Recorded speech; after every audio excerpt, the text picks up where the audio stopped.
Kondisi Sungai Yu pagi ini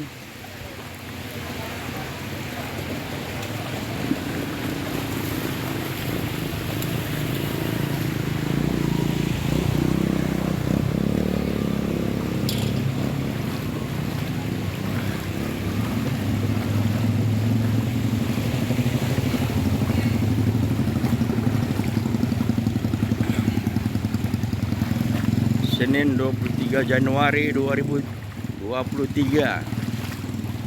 Banjir melanda Sungai Yu.